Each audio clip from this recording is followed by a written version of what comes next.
এই পাহাড় আমার কাছে আবেগ আর প্রশান্তির ঠিকানা, আবার অনেকের কাছে বেঁচে থাকার লড়াইয়ের এক গল্পের স্থান। তাই বারবার আপনাদের নিয়ে বান্দরবানের গহীনে লুকিয়ে থাকা এমন পাহাড়ে ছুটে আসি। আমি জানি পাহাড়ের গল্পগুলো আপনাদেরও ভালো লাগে, তাই এমন অজানা পাহাড়ের গল্পগুলো আপনাদের সামনে নিয়ে আসি।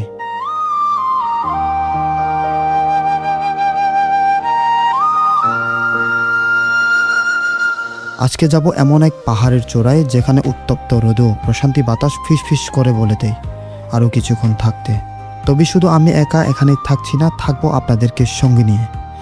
চলুন তাহলে যাই একসাথে উঁচু নিচু পথ ধরে। অনেকদিন পর ট্রেকিং এ বের হচ্ছি। এখন আমরা যেখানে আছি এটা হচ্ছে ওয়াগেপাড়া, একটি পাড়া রোড।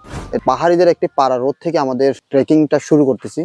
দু একটা পাহাড় আমরা আজকে পাড়ি দেব, তো দেখা যাক কি হয়। আর হচ্ছে বৃষ্টিও আসতেছে, বৃষ্টি হবে কি হবে না সেটা আসলে এখনো বলা যাচ্ছে না, দেখা যাক। চলেন তাহলে যাই। আজকের এই যাত্রা আমাদের জন্য কিছুটা কঠিন বলা যায়, কারণ সামনে যে উঁচু পাহাড়টি দেখছেন এটি ছাড়াও আরও কয়েকটি পাহাড় ট্রেকিং করে পাড়ি দিতে হবে আমাদের। পাহাড়িরা শুধু পাহাড়ে চাষাবাদ করেন না, সমতলের জমিগুলোতেও কৃষিকাজের সঙ্গে যুক্ত রয়েছেন। আমরা পাড়ার পথ ধরে হাঁটতে হাঁটতে তাদের চাষের জমিগুলো খুব কাছ থেকে দেখছিলাম এবং উপলব্ধি করছিলাম। জীবন সত্যি অনেক কঠিন। আসলে অনেকদিন যাবত ট্রেকিং এ যাব বলে যাওয়া হচ্ছে না, তাই আজকে হঠাৎ করে বেরিয়ে পড়লাম। আমরা চাইলে এদিকে আমরা ট্রেকিং করে উঠতে পারি, বাট এদিকে উঠবো না। এদিকে আসলে কিছুটা আমাদের কষ্টকর হয়ে যাবে পাহাড়ে উঠাটা, বাট আমরা আর একটু সামনে গিয়ে উঠবো। হ্যাঁ, এগুলো কিন্তু সবই তঞ্চঙ্গা পাহাড়িদের গ্রাম। হ্যাঁ, আমরা আর একটু যাওয়ার পর আমাদের পাহাড়ের ওঠার ট্রেকিংটা শুরু হয়ে যাবে। এই যে এটা হচ্ছে আমাদের ট্রেকিংয়ের পথ। আমরা এই পথ ধরে আমরা সেই উঁচু পাহাড়ে উঠে যাব। জানি না আজকে কয়টা পাহাড় পাড়ি দিতে পারবো। অনেকদিন পর ট্রেকিং করতেছি। অলরেডি আমার ছোটো ভাইটা উঠে গেছে, আমি আছি তার পিছনে। এটা পুরোটা কিন্তু সেগুন বাগান। হ্যাঁ, এই যে দেখেন, এগুলো কিন্তু সবই সেগুন বাগান। পাহাড়ে ভ্রমণে এলে এমন অনেক সেগুন বাগান দেখা যায়। এসব দেখে আমার মনে নানা ভাবনা জমে। ব্যক্তিগতভাবে আমার মনে হয় যেমন সেগুন গাছ বড় হতে অনেক বছর সময় লাগে এবং সেই সাথে মাটি উর্বরতা নষ্ট করে, কিন্তু ফলের বাগান তুলনামূলক দ্রুত ফসল দেয়। তাই সেগুনের পাশাপাশি যদি আরও বেশি ফলের বাগান গড়ে ওঠে তাহলে হয়তো নিয়মিত আয়ের একটি ভালো সুযোগ তৈরি হয় বলে আশা করা যায়। অবশ্যই আমাদের এই দেশকে রক্ষা করতে গাছ লাগানো প্রয়োজন, তবে এমন গাছ লাগানো উচিত যা পরিবেশ, মাটি, বাজার এবং মানুষের প্রয়োজনের সঙ্গে সামঞ্জস্যপূর্ণ। তবুও আমি আশা করি পাহাড়ে মানুষের জন্য এমন উদ্যোগ আরও বাড়বে, যা একদিকে পরিবেশ রক্ষা করবে, অন্যদিকে তাদের আর্থিক অবস্থা উন্নতিতেও ভূমিকা রাখবে। আসলে অনেকদিন পর ট্রেকিং করতেছি, যার কারণে অল্প ট্রেকিংটাই হাঁপিয়ে যাই। আমাদের পাহাড়ে আসলে অসংখ্য ফুল আছে, পাহাড়ি ফুল আর কি। আসলে এইসবই নাম আমাদের অনেকের অজানা। হ্যাঁ, এই যে দেখেন কত সুন্দর। পাহাড়ে কিন্তু নাম না জানা অনেক ফুল আছে। কি ক্লান্ত হয়ে গেছস? চল আমরা এদিকে সোজা। শহরের খুব কাছাকাছির মধ্যে যতই গরিব দেখা যাক না কেন, তারপরও এখনকার আসলে বেশিরভাগ জুম চাষ করে না। এখন প্রায় সবাই এরকম কলা বাগান করে থাকে, নানান ধরনের ফলের বাগান করে থাকেন। আসলে জুম চাষের যতটা কষ্ট হয় ততটা আসলে ফসল পাওয়া যায় না। কিছুক্ষণ আগে দেখছিলাম যে আসলে মেঘলা আকাশ, বৃষ্টি হবে এমন অবস্থা, কিন্তু বৃষ্টি দেখা যাচ্ছে না। চলেন তাহলে সামনের দিকে যাই, আরও যেতে যেতে আপনাদের সাথে কথা হবে। পাহাড়ের নিচ থেকে উঁচু পাহাড়গুলো যতটা কঠিন আর কষ্টকর মনে হয়, চূড়ায় পৌঁছানোর পর সেই কষ্টগুলো যেন মুহূর্তে মিলিয়ে যায়। চারপাশে প্রকৃতি, শীতল বাতাস আর অসাধারণ দৃশ্য মনকে ভরে দেয় এক অনন্য প্রশান্তিতে। আপনি যদি কখনো পাহাড়ে ভ্রমণ না করে থাকেন তাহলে একবার হলেও ঘুরে আসুন। পাহাড়ের সৌন্দর্য আর নীরবতা আপনার মনে কতটা শান্তি এনে দিতে পারে, এখানে না এলে তা আসলে কখনো বোঝা যাবে না।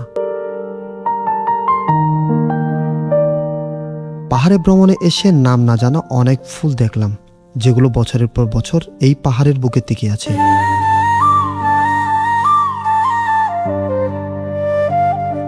উঁচু পাহাড়ি পথে হাঁটার সময় মৃদু বাতাসের স্পর্শ সত্যি অন্যরকম অনুভূতি দেয়। এই অনুভূতি সবচেয়ে ভালো বুঝতে পারবেন তারাই যারা পাহাড়ে ভ্রমণ করেছেন। তবে এখানে এসে একটি বিষয় আমাকে কষ্ট দেয়, তা হলো নির্বিচারে গাছ কাটা। এটি শুধু পাহাড়ের সৌন্দর্য নষ্ট করছে না, পরিবেশকেও বড় ধরনের ক্ষতির মুখে ঠেলে দিচ্ছে। প্রকৃতি ও পাহাড়কে রক্ষা করার জন্য আমাদের সবার আরও সচেতন হওয়ার প্রয়োজন বলে আমি মনে করি। আমরা যখন পাহাড়ি পথে ট্রেকিং করি তখন দেখা যায় আশেপাশে অনেক বড় বড় গাছগুলো কেটে ফেলা হয়, যে গাছগুলো আমাদেরকে অক্সিজেন দিতে সাহায্য করে। এমন অবস্থা যদি চলতে থাকে তাহলে আমাদের দেশটা মরুভূমি হতে বেশি দূর সময় লাগবে না। একবার ভাবুন তো, আমরা মানুষ নিজেদের সৃষ্টির সেরা জীব এবং সভ্য জাতি বলে দাবি করি, তাহলে কেন আমরা সেই গাছগুলো কেটে ফেলি যেগুলো আমাদের অক্সিজেন দেয় এবং জীবন বাঁচিয়ে রাখে? শুধু তাই নয়, আমরা নিজেদের মধ্যেও কত হিংসা, বিদ্বেষ আর সংঘাত সৃষ্টি করি, অথচ এই প্রকৃতি আমাদের ক্লান্ত মনকে শান্ত করে, দুঃখ ভুলিয়ে দেয় এবং নতুন করে বাঁচার শক্তি যোগায়। তাহলে কিভাবে আমরা সেই প্রকৃতিকে নিজের হাতে ধ্বংস করতে পারি? যে প্রকৃতি আমাদের এত কিছু দেয় তাকে রক্ষা করাও তো আমাদের দায়িত্ব, তাই না? প্রকৃতিকে ভালোবাসা মানে শুধু সৌন্দর্য উপভোগ করা নয়, বরং ভবিষ্যৎ প্রজন্মের জন্য তাকে আগলে রাখাও। এটা হচ্ছে সেই সেগুন গাছ। আমরা একটা সেগুন বাগানের মাঝখান দিয়ে যাচ্ছি। এখন তেমন একটা পাহাড়গুলো সবুজ না, কারণটা হচ্ছে বর্ষাকাল হলেও তেমন একটা বৃষ্টি পড়ে নাই, যার কারণে। না হলে কিন্তু এগুলো সবই কিন্তু সবুজ দেখা যেত। এটা হচ্ছে সেই সেগুনের গাছ। আমরা এই পথ ধরেই সামনের দিকে এগোবো। পাহাড়ি পথে ভ্রমণ করলে এমন পানি সাথে রাখার চেষ্টা করবেন, আর পারলে একটু স্যালাইন মিক্স করার চেষ্টা করবেন।